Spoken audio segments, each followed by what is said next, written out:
우리 다 같이 말씀을 봅니다. 사도행전 17장 13절부터 17절까지 어떤 내용이 있는지 같이 한번 천천히 봉독합니다. 같이 시작. 데살로니가에 있는 유대인들은 바울이 하나님의 말씀을 베레아에서도 전하는 줄을 알고 거기도 가서 무리를 움직여 소동하게 하거늘 형제들이 곧 바울을 내보내어 바다까지 가게 하되 실라와 디모데는 아직 거기 머물더라. 바울을 인도하는 사람들이 그를 데리고 아덴까지 이르러 그에게서 실라와 디모데를 자기에게로 속히 오게 하라는 명령을 받고 떠나니라. 바울이 아덴에서 그들을 기다리다가 그 성에 우상이 가득한 것을 보고 마음에 격분하여 회당에서는 유대인과 경건한 사람들과 또 장터에서는 날마다 만나는 사람들과 변론하니. 아멘, 아멘. 장소가 한 군데씩 옮겨질 때마다 놀라운 사건들이 연속되어집니다. 근데 참 특이한 것은요, 장소가 옮겨질 때마다 똑같은 사건을 이야기하지 않습니다. 다양한 다른 사건들, 다른 모습들을 보여주면서, 벌어지는 사건들을 보여주면서 우리가 삶을 살아가며 겪을 수 있는 모든 이야기들을 바울의 선교 사역의 과정 속에서 다 보여주는 것이 아닌가라는 생각을 해봅니다. 그래서 감사하기도 하고요, 보면서 깨달으면서 우리의 삶 속에서 이와 같은 상황들이 펼쳐지며 이끌어 가시겠구나, 이와 같은 상황들이 펼쳐질 때 우리는 어떤 자세로 어떻게 걸어가야 될 것인가, 그것을 지금도 우리에게 알려주시는 것이 아닌가라는 생각이 듭니다. 아덴에 도착했습니다. 참 유명한 도시입니다. 아테네라는 도시죠. 참 유명한 도시, 세계사적으로도 상당히 여러 가지 의미를 가지고 있는 도시에 도착했습니다. 바울도 아덴에 대한 소문을 들었을 것이라고 추정되어집니다. 그곳에 도착해서 벌어진 일인데 오늘 제목은 이렇게 한번 정해봤습니다. 타는 목마름으로. 이게 목이 타시지 않으신가요? 네, 괜찮으신가요? 네, 타는 목마름으로. 이게 육체적인 목마름을 이야기하는 것이 아니라요, 육체적인 목마름은 물 한 잔 마시면 해결될 수가 있습니다. 그런데 우리의 영혼에는 끊임없는 갈증이라는 것이 있습니다. 정말 어떤 것이 채워지지 않으면 절대로 그 만족감이 있을 수가 없는 영혼의 갈증이라는 것이 있거든요. 그 아덴에서 만나는 상황은, 바로 아테네에서 만나는 상황은 그 영혼의 갈증이, 타는 목마름이 양쪽이 부딪히는 이야기, 이 양쪽의 두 가지 타는 목마름이 만나서 하나로 연합되어질 때 놀라운 역사가 펼쳐지고 새 생명의 역사, 즉 아덴 사람들의 타는 목마름과 바울이 가지고 있는 타는 목마름, 그것이 만나서 하나로 연합되어질 때 이 세상은 새 생명의 길로 갈 수 있고, 이 상황을 통해서 지금 세상이 안고 있는 타는 목마름이 있거든요. 그런데 우리가 가지고 있는 타는 목마름이 있습니다. 저에게도 갈증이 있거든요. 한 가지 갈증이 있습니다. 여호와 우리 주여, 주의 이름이 온 땅에 어찌 그리 아름다운지요. 제 가슴 속에는요, 하나님이 저를 만나 주셨고 저를 구원의 길로 이끌어 주셨습니다. 십자가 지신 그 주님께서요, 정말 사랑으로, 은혜로, 긍휼하심으로 이렇게 어리석고 이렇게 부정적이며 이렇게도 하나님을 거부했던 인생을 친히 찾아오셔서 만나 주셨고요, 구원의 길로 이끌어 주셨습니다. 그래서 제 속엔 갈증이 있습니다. 나의 그 주님, 나의 모든 것 되신 그 주님을 간절히 알고 싶은 그 갈증이 끊임없이 솟구쳐 올라옵니다. 근데 이 갈증은요, 이 목마른, 이 타는 목마름은요, 다른 목마름과는 차이가 있다는 걸 깨닫습니다. 다른 것들, 돈, 명예, 권력, 이런 것들을 찾아서 타는 목마름을 채워가려고 할 때 그것은 사람들 사이를 파괴시키고 세상을 파괴시키는 것이지만, 하나님을 향한 갈증, 내 하나님, 나를 구원해주신 그 주님을 간절히 알고 싶은 이 갈증은요, 늘 저를 겸손으로 이끌어가고 낮아지게 만들고 섬기게 만들고 헌신하게 만들고 그런 역사가 있다는 것을 깨닫습니다. 이 두 가지 타는 목마름, 세상 것으로 가득 들어차서 더를 원하는 그런 타는 목마름과 오직 하나님 한 분이면 됩니다라고 고백하며 그 주님만을 찾아나가는 그 갈증이 만날 때 하나님 나라의 역사가 아름답게 펼쳐진다는 것, 아덴에서 그 역사가 펼쳐집니다. 지금 우리의 삶 속에서도 그 역사가 펼쳐져야 합니다. 우리에게 그러한 주님을 향한 갈증이 넘쳐난다면, 정말 하나님 나라를 향한 갈증이 가득히 넘쳐난다면 우리는 세상 속에 들어가서도 오직 주님만을 증거하는 역사가 펼쳐질 겁니다. 오늘 제목, 타는 목마름으로는 한 사람의 시의 제목입니다. 김지하라고 들어보셨는지 모르겠지만 김지하라는 분의 시의 제목입니다. 타는 목마름으로. 그런데 그 타는 목마름은요, 어떤 것을 고백하고 어떤 것을 간절히 소망한 것이냐면 박정희 대통령 시절, 군사 정권 시절에 민주주의를 향한, 정말 독재 정권이 아니라 민주주의를 향한 간절한 타는 목마름으로 시를 노래했습니다. 그 시가 김광석 씨가 부르는 노래가 되었습니다. 정말 간절함이 가득 들어차 있죠. 민주주의를 향한 타는 목마름, 그 갈증, 그것을 고백한 노래가 바로 타는 목마름, 김지아라는 분의 시거든요. 근데 이런 생각을 해봅니다. 우리는 어느 정도 민주주의, 민주화가 이루어졌습니다. 군사정권이 끝이 나고요, 민주화가 이루어졌습니다. 그럼 우리 안에 정말 타는 목마름이 해결되었을까요? 민주주의, 민주라는 단어, 백성 민자에다가 바로 주권 주자, 백성이 주권을 갖는 것, 사람이 주권을 갖는 것, 그게 민주주의거든요. 사람이 주권을 가지니 인권이 신장되어지고 하늘 높은 줄 모르고 올라갑니다. 그러면 인권이 신장되어져서 인간의 모든 주권이 살아날 때 정말 거기에 목마름이 사라지는가? 그것이 유토피아를 이루어가는 길인가? 절대로 그렇지 않다는 것을 깨닫습니다. 인간이 주권을 갖는 그 순간에요, 저는 민주주의, 그것이 이 세상을 아름답게 유토피아로 만들어가는 것이 아니라 오히려 전쟁통으로 또 몰아간다는 것을 깨닫습니다. 민주, 인간이 주권을 갖는 거거든요. 나도 주권이 있고 너도 주권이 있고 내 주권도 있고 네 주권도 있고, 그러니 서로 지지 않습니다. 서로의 주권을 내세우게 되거든요. 나에게도 인권이 있고 나도 인정받아야 되고 왜 나를 인정해 주지 않느냐라고 서로 부딪히기 시작합니다. 바로 이곳에 한 가지 필요한 것이 있습니다. 바로 인간의 주권이 하나님께 복속되어지고 하나님께 모든 것이 주어질 때, 하나님의 주권이 살아나기 시작할 때 그곳에 정말 진정한 민주주의가 살아나고 진정한 인권이 살아나고 하나님의 나라가 아름답게 펼쳐지는 역사, 세상이 정말로 살만한 세상이 된다는 것, 그런 것을 우리가 마음에 새긴다면요, 지금 우리의 삶 속에서 아덴에서 어떤 일이 벌어져야 될 것인가? 아덴에서 바울이 명설교, 최고의 설교, 아마 제가 생각하기에는 사도행전 속에서 최고의 설교가 아닌가라는 생각이 듭니다. 짧지만 정말 그 안에 들어가 있는 이분 한 분이면 됩니다라는 고백이 가득 들어차 있거든요. 그것을 선포하는 내용이 바로 아덴에서 벌어지는 일입니다. 왜 그것이 선포되어져야 될 것인가? 아테네라는 장소를 한번 생각해 보면요, 베레아에서 아테네로 도착했습니다. 쫓기듯이 나온 거거든요. 베레아에서 정말 아름다운 시간을 가졌습니다. 바울은요, 최고의 시간을 가진 거죠. 사람들이, 베레아 사람들은 데살로니가 사람하고 달라서 말씀을 들을 때 간절한 마음으로 말씀을 받고, 그 다음에 그것이 그러한가 하여 날마다 성경을 상고하면서 돌아보았다라고 이야기를 합니다. 바울의 선교 사역에서 이렇게 아름다운 시절이 있었던가, 최고의 시간을 가졌습니다. 근데 그것도 오래가지 못했습니다. 데살로니가 사람들이 쳐들어와가지고, 유대인들이 쳐들어와서 거기서도 무리를 선동해가지고 복음을 전하지 못하게 만들고 쫓겨나게 만듭니다. 얼마나 급박하게 나왔는지 베레아의 형제들이 바울을 피신시키는데요, 실라와 디모데를 같이 갈 수 없는 상황이 될 정도로, 그 정도로 급박하게 바울만 데리고 빠져나온 겁니다. 그리고는 아덴으로 내려오는 겁니다. 베레아에서 아덴까지 육지로 걸어서도요 500km 이상이 걸리는 거리입니다. 정말 먼 거리입니다. 그걸 배를 타고, 베레아에서 배를 타고요 이제 아덴까지 오는 겁니다. 아마 꽤 오랜 시간이 걸렸을 겁니다. 더 이상 데살로니가 유대인들이 쫓아오지 못할 정도로, 그 정도로 긴 거리를 지금 배를 타고 가고 있는 중입니다. 그리고 아덴에 도착했습니다. 아덴에 도착해서 이제 형제들은 돌아가야죠. 베레아로 돌아갈 때 바울이 실라와 디모데를 빨리 나에게 올 수 있게 하라라고 명령을 주고 보냅니다. 그리고 바울은 혼자 덩그러니 아덴에 남았습니다. 그리고는 그 거리를 좀 돌아보기 시작합니다. 그리고 놀리기 시작합니다. 마음속에 격분이 일어나기 시작합니다. 그 아테네요, 무엇으로 유명하냐면요, 인류 최초로 민주주의가 실현된 장소가 바로 아테네입니다. 그것도 기원전 5세기에 BC 400년 넘는 그 시간에요, 이미 민주주의, 인권이 신장되어져 있던 민주주의가 실현되었던 장소가 바로 아테네라는 장소입니다. 그런데 그 아테네가 또 무엇으로 유명한, 정말 수많은 인간 지성들이 가득 들어차 있는 장소, 문화와 예술과 그 다음에 철학, 인간 지성이 꽃으로 활짝 피었던 장소입니다. 이름만 얘기하면요, 어떻게 그 사람들이 아테네에 다 있었을까 싶을 정도의 이름들이 등장합니다.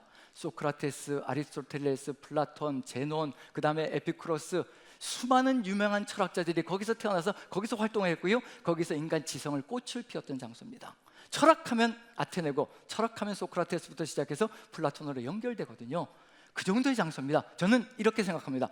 민주주의가 인류 최초로 실현되어진 장소가 아테네이고, 이렇게 인간 지성이, 인권이 이렇게 신장되어진 곳이라면 무엇이 있어야 될 것인가? 유토피아가 이루어져야 되지 않을까요?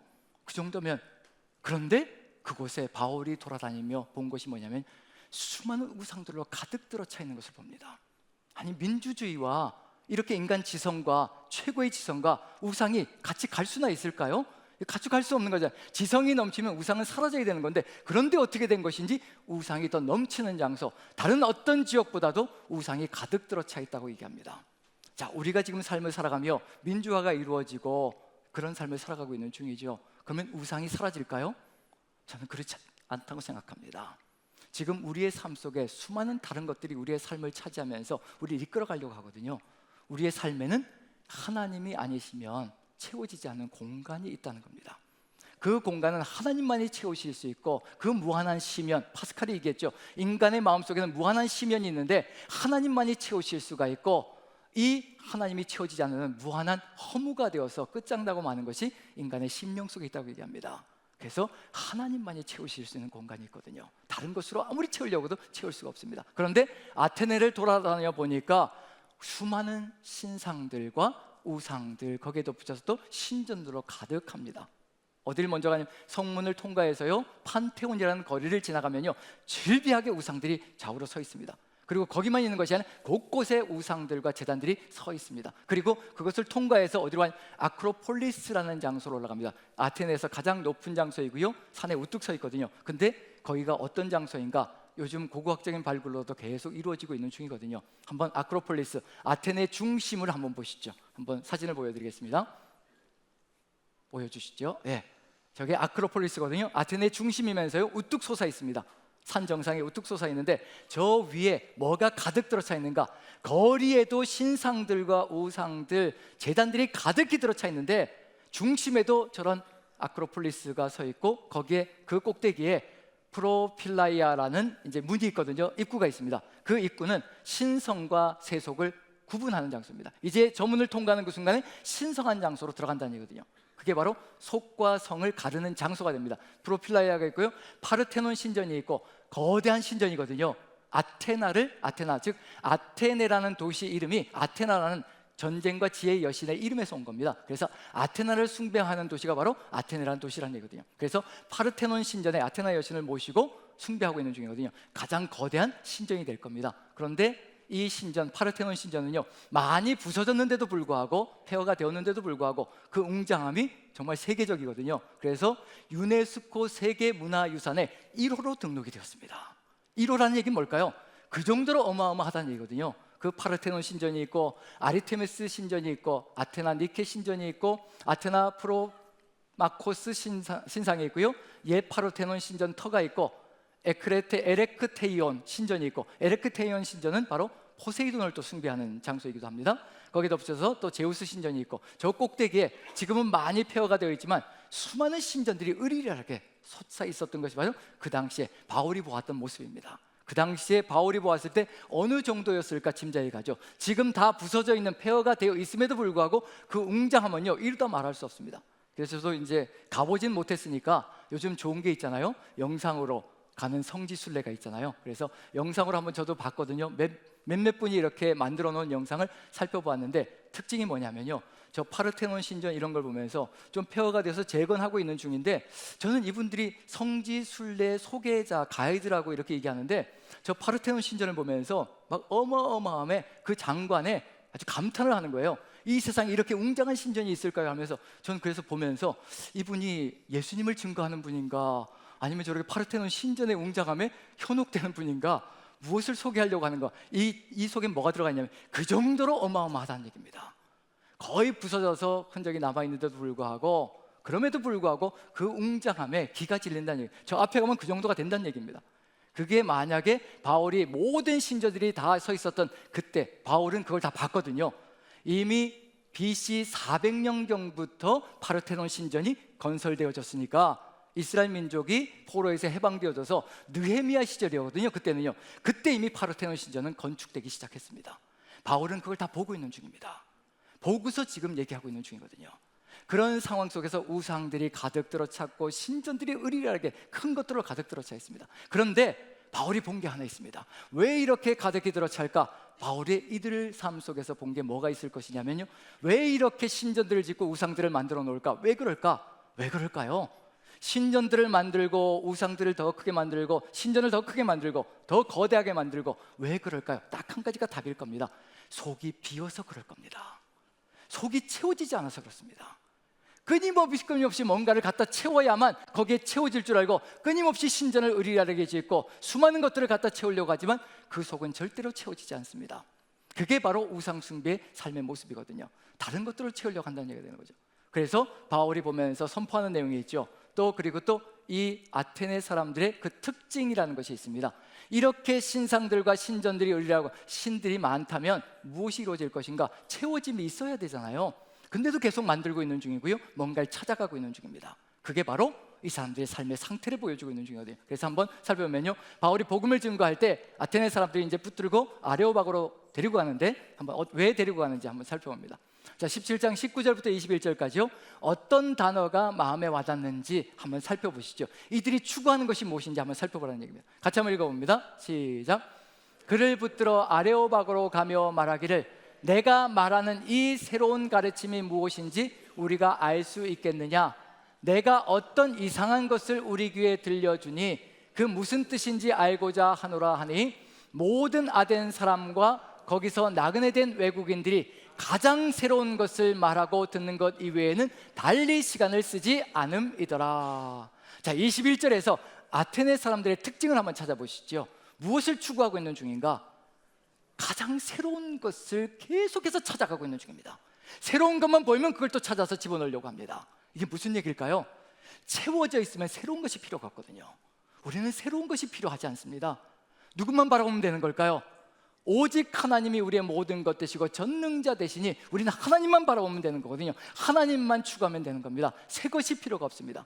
근데 아테네 사람들은 그렇게 수많은 신상들로 신전들로 가득히 아테네시가 들어차 있는데도 불구하고 또 새 것을 찾아서 간절히 목매이 찾아다니고 있는 중입니다. 지금 우리의 삶 속에서 추구하는 것이 무엇일까요? 지금 우리의 삶 속에서 바라고 있는 것이 뭘까요? 뭘 찾아가고 있는 중일까요?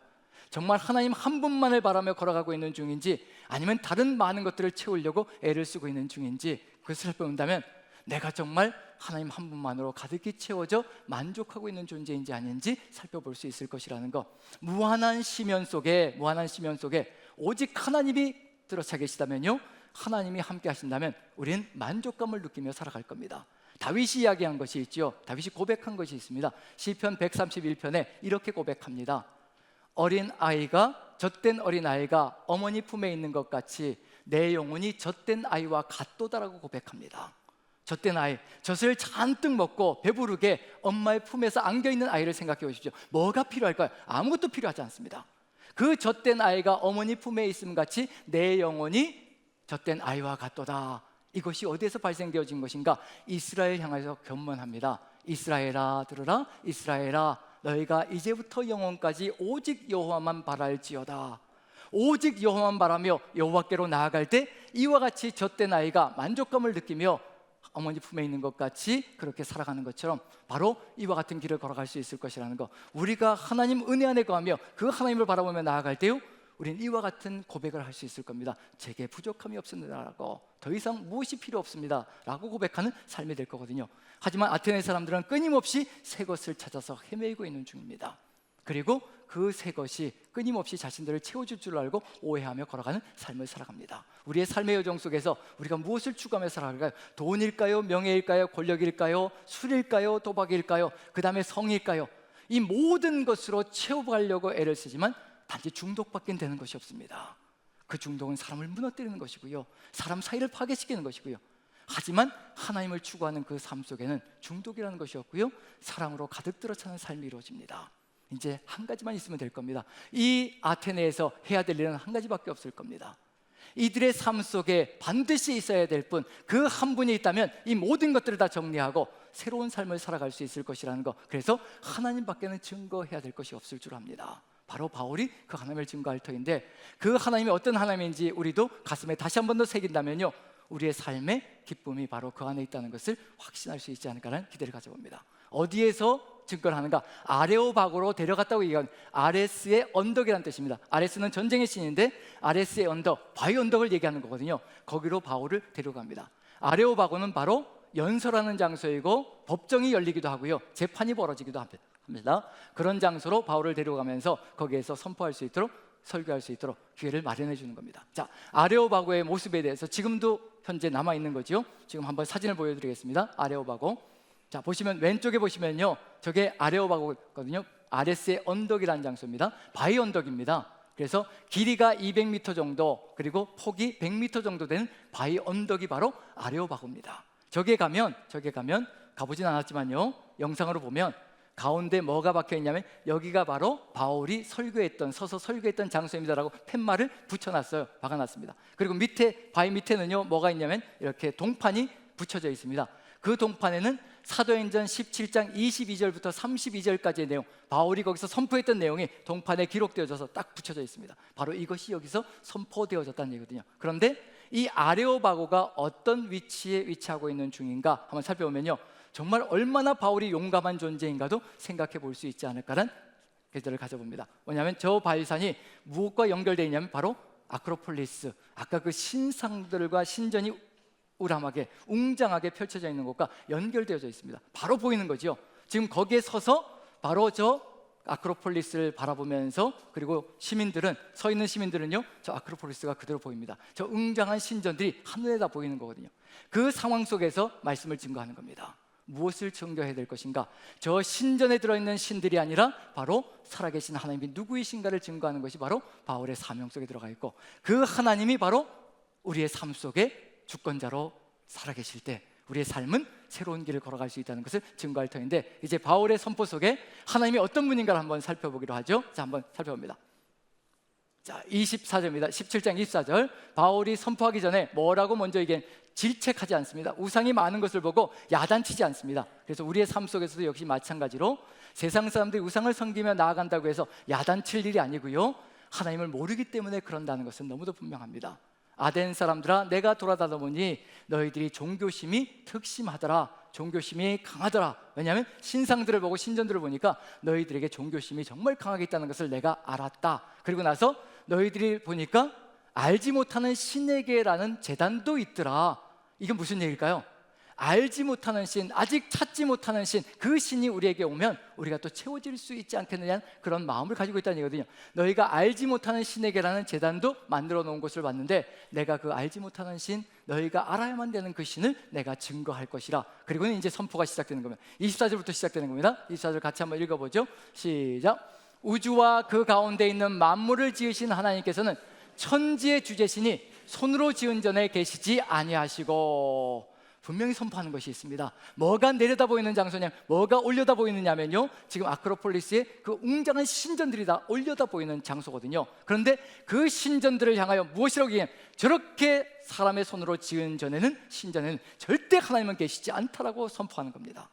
그리고 하나님께서는 누군가에 의해서 손으로 지어진 장소에 거주하는 그런 부족한 신이 아니라는 겁니다. 만물을 창조하신 하나님께서는 이렇게 인간의 손에 의해서 좌우되는 분이 아니라는 것을 분명하게 선포하고 있는 중이거든요. 바로 인간의 손으로, 천지의 주제신이 손으로 지은 것에 계시지 않는다. 무엇을 선포하고 있는지, 바로 하나님께서는 천지의 주권자이시라. 바로 인간의 좌우로, 좌지우지로 움직이는 그런 신이 아니라는 것을 담대하게 선포하고 있는 중입니다.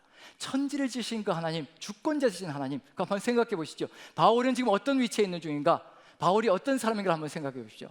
허름한 옷을 입고 있었을 것이고, 그 여행을 했기 때문에 자신을 돌보지도 못했을 것이며, 허름한 옷을 입고 있었을 것이며, 늘 질병에 시달리는 사람입니다. 하나님께 끊임없이 기도했으나, 3번을 끊임없이 기도했으나 그 질병이 너에겐 오히려 은혜가 된다라고, 내 은혜가 내게 족하다라고 하나님께서 말씀하시며 그것을 그대로 두었던 그런 질병이 있는 사람이거든요. 그러니 육체적으로도 볼품이 없는 사람이었다는 것은 분명할 겁니다. 그런 사람이 서서 그 웅장한 신전을 바라보며 저것에는 절대로 신이 계시지 않다, 하나님이 계시지 않다라고 선포하고 있는 중이거든요. 그리고는 자신 안에 그 하나님이 계시다는 것을 선포하고 있는 중입니다. 이게 지금 우리가 고백해야 되며 세상 속에 들어가서 담대하게 서나가야 될 일이라는 거, 누가 안에 계시기 때문에요? 정말 세상과 비교할 때 아무것도 아닌 자신 모습이지만, 그럼에도 불구하고 질그릇 같은 자신의 삶 속에 이 보배를 질그릇에 가졌으니 능력의 힘이 큰 것이 자신에게 있지 아니하고 하나님께 있다는 것을 선포하며 담대하게 지금 선포하고 있는 중입니다. 바로 그 살아계신 하나님, 전능자 하나님이 우리에게 함께 하실 때 우리는 부족함이 없는 삶을 살아갈 것이며 이 안에 담대함으로 서서 오직 만족감으로 살아갈 수 있는 존재가 된다는 그걸 선포하고 있는 중이거든요. 지금 우리 안에 하나님이 함께 계신다는 것을 믿고 확신한다면요, 우리도 이렇게 담대하게 세상 속에 서서 세상 사람들이 추구하는 그 어떤 것들도 따라가지 않고 오직 살아계신 하나님을 증거하는 우리 자신들이 될 것이라는 것을 바울이 우리에게 보여주고 있는 중입니다. 이게 우리가 따라가야 될 삶의 길이기도 하고요. 이 주권자 하나님, 전능자 하나님, 모든 것을 다 하신 하나님께서 또 우리에게 어떻게 해주시는가? 25절을 같이 한번 읽어보죠. 같이 시작. 또 무엇이 부족한 것처럼 사람의 손으로 섬김을 받으시는 것이 아니니 이는 만민에게 생명과 호흡과 만물을 친히 주시는 이심이라. 신전을 만들어 놓고 신상을 세워 놓고 그 앞에 제물을 갖다 바치고 무엇을 하고 있는 중이냐면요, 그 제물을 갖다 바쳤으니, 내가 신을 섬기며 제물을 갖다 바쳤으니 나에게 내가 원하는 것을 이루어 주십시오라고 거래를 하고 있는 중이거든요. 예배를 하는 것이 아니라 이들은 거래를 하고 있는 중입니다. 그래서 더 큰 신전을 만들어서 더 큰 환심을 사서 더 많은 것을 얻으려고 하는 것이 바로 아테네 사람들, 세상 사람들의 모습 속에 들어가 있거든요. 내가 이만큼 했으니까 이만큼 줘야 된다는 거거든요. 그건 거래입니다. 절대로 예배가 되지 못합니다. 지금 우리의 마음속에 내가 지금 하나님께 이렇게 예배하고 있으니, 내 시간을 이렇게 들여서 하나님께 정성을 들여서 예배하고 있으니 나에게도 이렇게 해주셔야 됩니다 라고 이야기하며 하나님과 거래를 하고 있다면요, 우리는 지금 예배를 걸어가는 것이 아니라, 예배자의 삶이 아니라 바로 거래를 하고 있는 중입니다. 바로 하나님을 예배하는 삶은요, 우리를 지켜주시고 인도해 주시고 우리에게 생명을 주신 그 은혜가 너무도 감사하여 감사로 하나님께 올려드리는 겁니다. 거래가 아니라 우리의 마음의 극진한 표현이거든요. 감사로 제사 드리는 자가 하나님을 영화롭게 한다는 것, 하나님께서 가장 기뻐하시는 것은 하나님이 주신 것이 무엇인지를 깨닫고 하나님의 은혜가 무엇인지를 가슴속에 새기고 그 은혜에 응답하는 삶이 바로 최고의 예배라는 것을 알려주고 있는 중입니다. 지금 우리가 그와 같은 자세와 그와 같은 마음으로 이 자리에 앉아 있다면요, 우리는 최고의 예배를 드리고 있는 중입니다. 하나님은 우리에게 어떤 분이신가요? 만민에게 생명과 호흡과 만물을 친히 주시는 분이라는 겁니다. 인간이 재물을 갖다 바쳐야 겨우 존재할 수 있는 신이 아니라, 그것을 먹어야 존재할 수 있는 신이 아니라, 바로 아테네 사람들, 세상 사람들은 내가 신을 섬겨야 신은 존재할 수 있다고 생각한다면요, 그건 오산이라는 얘기입니다. 오히려 하나님이 우리에게 생명을 주시고 호흡을 주시고 모든 우리에게 필요한 것들을 채워주시는 분이시라는 거. 그래서 이 하나님이 우리의 주가 되시고 왕이 되셔도 우리의 삶을 이끌어간다면요, 우리 입술에서 이 고백이 쏟아져 나올 겁니다. 여호와는 나의 목자이시니 내게 부족함이 없습니다라는 그 고백이 저절로 쏟아져 나가는 역사가 있을 겁니다. 만약에 우리의 마음속에 그 고백이 들어가 있다면요, 우리는 진정 하나님을 알고 있는 것이고 하나님을 만난 것이며 하나님께서 지금도 함께 하시며 이끌어 가시는 존재라는 것 확신하시면 됩니다. 그 주님을 증거하는 삶이 이루어진다면 우리의 삶의 여정은 이루어져 가는 것이라는 것. 그래서 이와 같이 하나님이 우리의 주권자이시고 그 다음에 우리의 모든 것들을 채워주시는 전능자시라는 것을 믿는다면요, 우리는 모든 사람들을 바라보는 눈이 달라지기 시작할 겁니다. 나만 하나님의 자녀가 된 것이 아니라, 나만 하나님께서 보살피는 존재가 아니라 내 옆에 있는 모든 존재를 다 하나님께서 극진하게 끔찍하게 아끼시고 사랑하는 존재라는 것. 어느 누구도 무시해서는 안 된다는 것, 어느 누구도 폄하해서는 안 된다는 것. 그 사람이 아내이든지 남편이든지 내 자녀이든지 그리고 내 지인이든지 어느 누구든지, 때로는 나와 관계가 악화되어져 있는 사람들이든지 그것에 관계없이요, 우리 하나님께서는 우리 모두가 다 하나님의 자녀이며 같이 누리는 존재라는 것을 깨닫게 해주시고 있는 중입니다. 그래서 26절 28절 보시면요, 이와 같은 고백이 선포가 쏟아져 나갑니다. 같이 한번 읽어보죠. 시작. 인류의 모든 족속을 한 혈통으로 만드사 온 땅에 살게 하시고 그들의 연대를 정하시며 거주의 경계를 한정하셨으니 우리가 그를 힘입어 살며 기동하며 존재하느니라. 너희 시인 중 어떤 사람들의 말과 같이 우리가 그의 소생이라 하니. 우리 모두는 다 하나님의 자녀라는 것을 고백하고 있는 중입니다. 그래서 무엇이 일어나는가? 연대를 정해 주셨고 살아갈 수 있는 땅의 경계를 한정해 주셨다고 얘기합니다. 우리 모두가 자녀들이고 이 하나님의 주권과 은혜 가운데 거하면요, 우리는 다른 사람을 공격하지 못합니다. 공격할 수가 없습니다. 전쟁이라는 것이 있을 수가 없습니다. 하나님의 주권 속에 거하고요, 우리 모두가 하나님께서 주시는 것으로 살아가는 존재라는 것을 고백하며 나아간다면, 우리 모두가 그와 같은 고백을 하며 우리가 하나님의 자녀임을 고백한다면 우리가 살아가는 땅을 넘어가지 않을 겁니다. 러시아가 우크라이나를 넘어가서 그 땅을 침범하지 않는다는 얘기입니다. 정말 하나님의 그 사랑 가운데, 그 주권 가운데 거한다면요, 왜 남의 것을 빼앗아야 되며 왜 남의 것에 침투해서 다른 사람을 고통 가운데 몰아넣어야 될 것인가? 그런 일들이 사라지기 시작할 겁니다. 그러면 정말 이 속에 뭐가 이루어질 것인가? 이 하나님이 우리의 주권자가 되셔서 우리의 왕이 되셔서 우리의 삶을 이끌어 간다면요, 민주주의는 정말 아름답게 실현될 겁니다. 가장 완전한 민주주의가 이루어질 것이며 가장 온전한 인권이 세워지는 역사가 펼쳐지는 그런 하나님 나라가 이 땅에 올 겁니다. 바울이 보았을 때 탄식이 무엇이었던가? 그 성에 다니면서 본 것이 그 성에 우상이 가득한 것을 보고, 그 그 성에 우상이 가득하다는 건 무슨 얘기일까요? 아테네 사람들의 마음속에 우상이 가득하다는 겁니다. 타는 목마름이 있다는 겁니다. 타는 갈증이 있다는 겁니다. 뭔가를 찾아서 채워줄 것을 찾아서 끊임없이 방황하고 있는 인간의 목마름이 있습니다. 바울이 그 성에 우상이 가득한 것을 보고 마음에 격분하여라고 되어 있습니다. 이 격분은 도대체 무엇일까? 우리는 정말 이 격분이 일어나고 있는 중인가? 의로운 분노거든요. 격분은요, 이 격분, 무엇을 향한 격분일까? 바로 하나님 나라를 향한 격분입니다. 하나님이 함께 하시고 하나님이 이 삶 속에 주권자가 되어주신다면 저런 삶이 다 사라지고 정말 진정한 민주주의가 이루어질 수 있는데, 그 민주주의가 이루어진 나라, 하나님 나라가 이루어질 수가 있는데, 그것이 아니라 다른 것을 찾아서 가고 있는 그 삶의 모습을 보며 안타까움에 의분이 일어나기 시작하는 겁니다. 저도 이 의분은 느껴봤습니다. 우리도 느껴봤을 겁니다. TV 뉴스를 보면서 혹은 인터넷 뉴스를 보면서 어떻게 사람이 사람에게 이렇게 잔인하게 대할 수가 있을까? 어떻게 이런 행동을 할 수가 있을까? 막 격분이 일어나기 시작합니다. 그런 소식을 들으면 격분이 일어나기 시작합니다. 왜 저렇게 살아가야 될까? 그런데 이 격분은요, 그 사람을 향한 공격이 아니더라는 겁니다. 그 사람을 향한 공격이 아니라 가해하고 있는 사람, 음주운전해서 수많은 사람을 죽게 만든 그 사람을 향한 격분이 아니라, 왜 이렇게 가해자도 피해자도 아름답게 살아갈 수 있는 하나님 나라가 있는데 왜 저런 삶을 살아가면서 저렇게 자신의 삶을 낭비할까? 그리고 그 삶으로 말미암아 저렇게 피해자가 고통 가운데 가며 살아가야 될까? 가해자도 아름답게 살아가야 될 하나님 나라가 있고요, 피해자도 그 고통이 아니라 정말 아름답게 하나님의 은혜 가운데 거해야 될 하나님 나라가 있다는 겁니다. 그 하나님 나라를 향하여 목마른 타는 목마름으로 간절하게 그것을 증거하고자 하는 열망이 가득 들어찬 바울의 그 마음이 만날 때 하나님의 역사가 일어난 일이 벌어지거든요. 바로 이 역사가 펼쳐지는 겁니다. 하나님을 증거하고 하나님을 선포할 때 바로 이와 같은 역사로 나아가는 일이 벌어진다는 것, 지금 여기에서 우리가 반드시 기억해야 될 것, 지금 바울이 증거하고 있는 것, 하나님의 이 이야기에서 어디로 넘어가느냐 하면요, 바로 예수 그리스도 죽었다가 살아나신 분으로 연결되어져서 그 죽었다가 살아나신 분 예수 그리스도께로 회개하는 역사가 펼쳐지고 돌이켜야만 살 수 있는 길로, 채워지는 길로, 만족하는 길로 간다는 것을 알려주는 것으로 연결되어져서 오직 예수 그리스도만이 답이다라는 것을 이야기할 겁니다. 우리의 삶의 여정도 마찬가지입니다. 바로 하나님이 우리의 정권자 되는 창조주가 되시고요, 그 창조자 하나님께서 우리에게 친히 오셔서 생명을 다 내어주시고 우리의 삶을 새롭게 만들어 주셨고, 그 주님이 우리 안에 주권자가 계시고 왕이 되실 때 우리는 다른 길을 걸어갈 수 있다는 것, 그 선포가 아름답게 일어날 때, 그것이 만날 때 새 역사가 펼쳐진다는 것을 마음에 새긴다면, 아테네에서 벌어졌던 일이 지금 우리의 삶 속에서도, 이 창원 지역에서도 일어난다면 새 역사는 지금도 벌어질 겁니다. 아테네에서 분명하게 벌어진 일이 바로 바울 한 사람, 지금 한 사람이었거든요. 지금 아테네에는 그리스도인이 아무도 없습니다.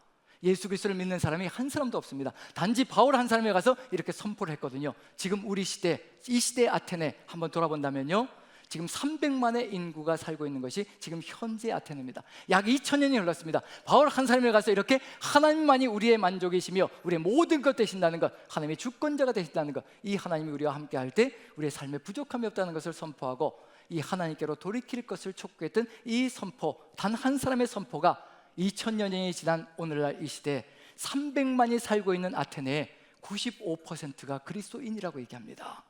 물론 그 안에 진정한 그리스도는 몇 퍼센트일까라고 다시 한번 되짚어본다면 또 다를 수가 있겠지만, 하지만 95%나 되는 사람들이 나는 그리스도인이다라고 이야기한다는 얘기는 한 사람의 선포가, 한 사람의 복음 선교가 얼마나 놀라운 일을 일으켜 가는지 우리가 볼 수 있는 것이 아닌가라는 생각이 듭니다.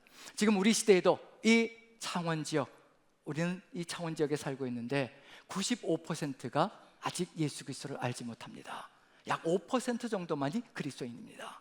95%, 아테네는 지금 95%가 예수 그리스도를 믿는다라고 고백하고 있다면 우리 창원 지역은 95%가 예수 그리스도를 믿지 않는다라고 선포하고 있는 것이 바로 우리가 살고 있는 이 장소입니다. 바로 이곳에 우리가 서 있습니다. 무엇을 해야 될까요? 세상 사람들이 끊임없이 다른 것을 추구하며 우상을 숭배하며 우상을 만들며 거대하게 자신이 섬겨야 될 것들을 만들어가고 있는 것, 속이 비어있다는 것을 얘기하고 있는 중입니다. 우리가 증거해야 될 것은 다른 것이 아니라 정말 하나님 나라를 향한 간절한 목마름으로, 타는 목마름으로 바로 하나님 나라가 우리 안에 이루어질 때 바로 우리의 목마름이 해소된다는 것을 마음에 새기며 살아계신 하나님, 우리 구주 예수 그리스도를 증거하는 그 삶으로 승리하는 저와 여러분들 되시기를 간절히 축원드립니다. 우리 같이 한번 기도했으면 좋겠습니다.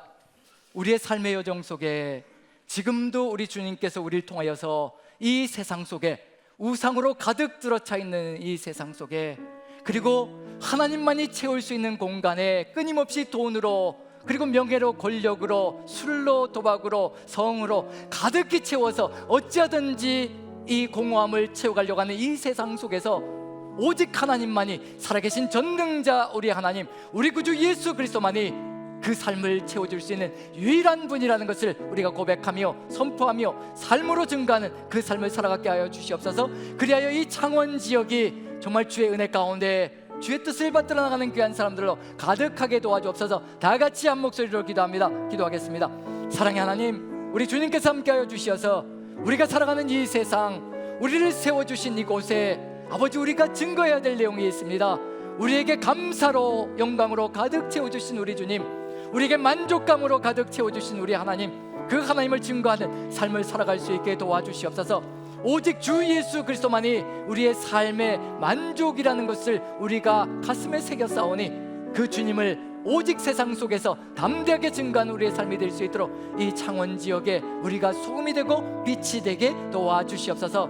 우리 주님께서 성령으로 역사하시며 바울을 세우셨던 것처럼 우리도 세우셔서 그 뜻을 이루어 가실 줄로 믿사오며 우리 구주 예수 그리스도 귀하시는 받들어 기도하옵나이다.